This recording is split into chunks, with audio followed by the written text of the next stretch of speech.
Alright, my 7th and 8th period little darlings, and anybody else who's watching this video, let's go over prime factorization, GCF, and LCM.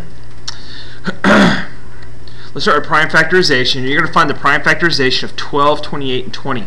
So let's start with 12. Okay. I'll write 12 here. And the first prime factor of 12 is 2. And if I factor 2 out of 12, I'm left with 6. Okay, and 2 can actually factor out of that again. I'm left with 3. So the prime factorization of 12 equals 2 times 2 times 3. Okay, let's talk about the prime factorization of 28. 28. Okay, can factor out a 2. Left with 14. Factor out another 2. I'm left with 7. So the prime factors of 28 are equal to 2 times 2 times 7. Okay, what's the prime factors of 20 now? 20. Factor out at 2, left with 10. Another 2, left with 5.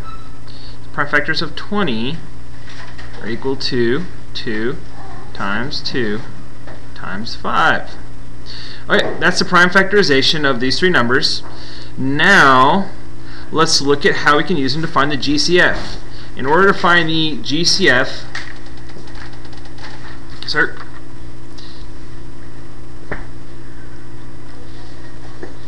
alright, GCF right here. In order to find the GCF, they for these three numbers, for 12, for 28, and for 20, you have to have, using the prime factors, they have to all have the numbers in common. In this case, they all have, here, actually mess that one up right there. That should be a 2. They all have 2's. 2 2's. So the equation for the GCF is 2 times 2, which equals 4. The GCF is 4, the greatest common factor. 4 goes into 12, 4 goes into 28, 4 goes into 20, and it's the biggest number that they all have in common as factors. Okay, and that's how we look here and we go, okay, that's got 2 2's, that's got 2 2's, that's got 2 2's. Alright, now, in the same way, we can also find the LCM. The LCM will be just slightly different. Okay. For the LCM, we need to make sure that we have all of the ingredients. So I'll look over here and I know that for 12, I need to have at least 2 2's and a 3. So I'm going to add that to my equation. 2 2's and a 3. Okay. Now, for 28, I need to have at least 2 2's and a 7. Well, I already have 2 2's. I got 2 2's right here. And I also need to add that 7 in there. So, add that 7. See, I got my 2 2's already right there and right there. Okay, and then for 20, I need to make sure that I have 2 2's and a 5. So, I look at my equation. I already have 2 2's. And I need to add that 5. Alright, and that is my LCM equation. So, if we tornado this down, 2 times 2 is 4. 4 times 3 is 12.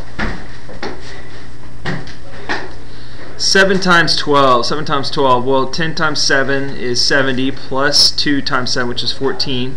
So that's 84. 84 times 5. Okay, 84 times 5. Let's see here. 4 times 5 is 20, so we carry the 2. 8 times 5 is 40, plus 2 is 42, so that would be 420. Okay, did you finish? Okay, good. Okay, so the LCM is 420 for this equation. Now, feel free to write these notes down and use them on our little quiz tomorrow, 7th and 8th period kiddos. And for the rest of y'all that are watching this video, this is the best way to find a GCF and the LCM if you have multiple numbers or big numbers that are really hard to do. Because if you were just to list out the multiples of 20, you would have to list out 21 multiples of 20. You'd have to list out a ton for 28, and for 12 you have to list out almost like I want to say 35 multiples before you got to 420. That's a lot of work. So this will save you a lot of work and a lot of effort on the bigger ones.